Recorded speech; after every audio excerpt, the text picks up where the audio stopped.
कोल market में Bengali sweet house के पास में हूँ और संदीप जी के ये दोस्त की दुकान है। संदीप सर, आपके दोस्त की ये शॉप है, काफी पुराने टाइम से यहाँ मिठाई उठाई हाँ, खाते मेरे हैं। मेरे क्लासमेट रहे हैं। बल्कि बंगाली मार्केट में तो आप सामने लक्ष्मी स्टोर जाइए, जिंदगी भर हमने कपड़े वहीं से खरीदे।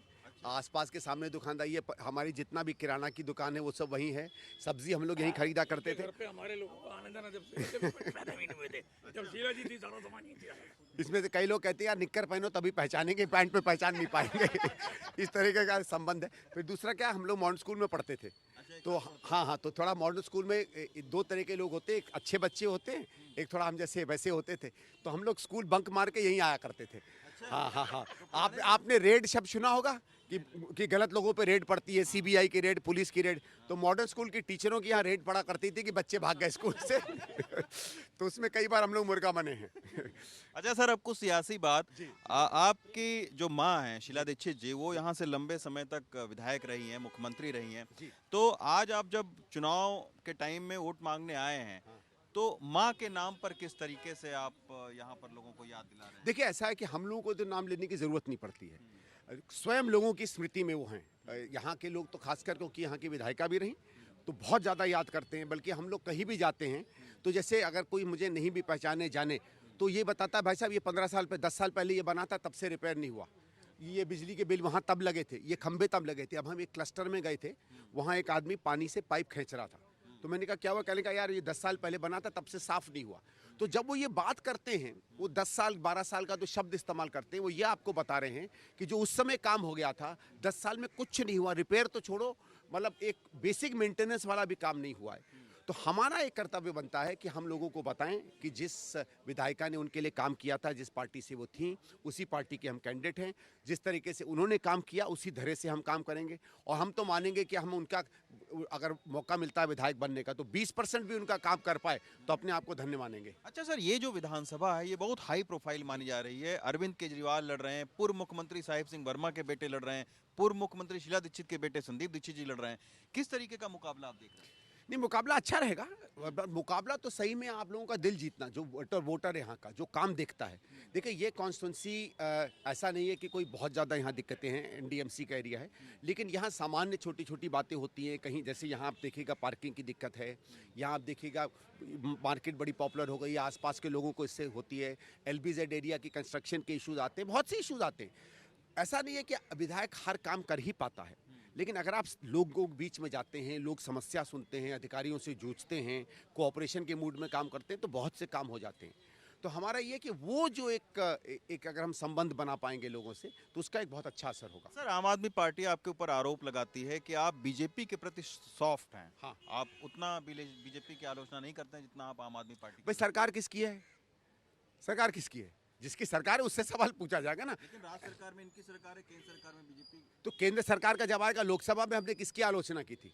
लोकसभा में हमने कोई केजरीवाल की आलोचना थोड़ी की थी, नरेंद्र मोदी की आलोचना की थी। लोगों को पसंद आया नहीं आया, जब अगली बार फिर चुनाव होगा तो हम इनसे थोड़ी लड़ेंगे। भाई स्वाभाविक है, जिसकी सरकार है।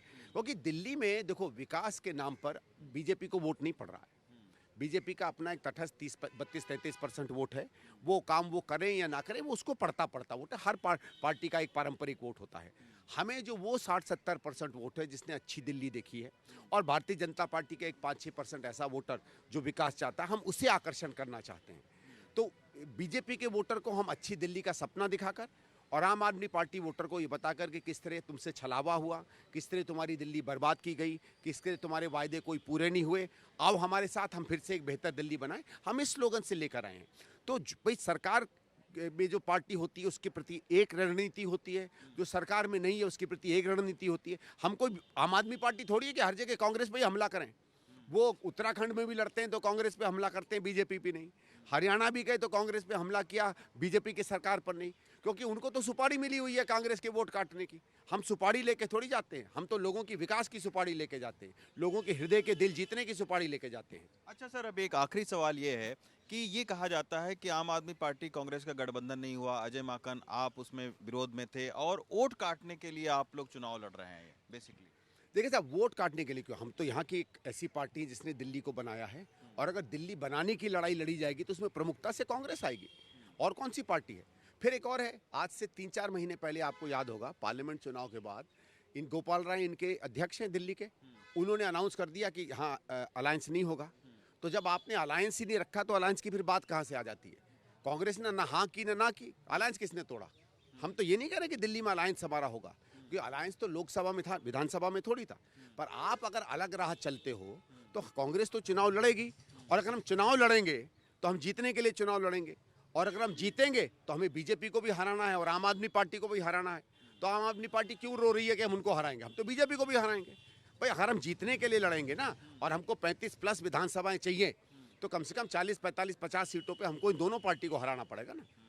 अच्छा, आज विधानसभा चुनाव की घोषणा हो रही है सर, किस तरीके का रिएक्शन आप? देखिए अच्छा है, थोड़ा पहले हो जाती ज़्यादा ठीक था, क्योंकि ज़्यादा समय मिल जाता। कोई आचार संहिता लगने से क्या है, बहुत से पैसे ऐसे का लेन देन, लोग पैसे बांट रहे हैं, ये सब गतिविधियां बंद हो जाती। लेकिन ठीक है, हम तो चुनाव कर ही रहे हैं 10-15 दिन से। आज का भी जैसे कार्यक्रम था, हमें तो पता भी नहीं था आज अनाउंसमेंट होगा। तो चुनाव लड़ेंगे और ताकत से लड़ेंगे। शुक्रिया सर, आपसे बात करने के लिए। मोहम्मद मुरसलीन के साथ रवीश रंजन शुक्ला, एनडीटीवी इंडिया।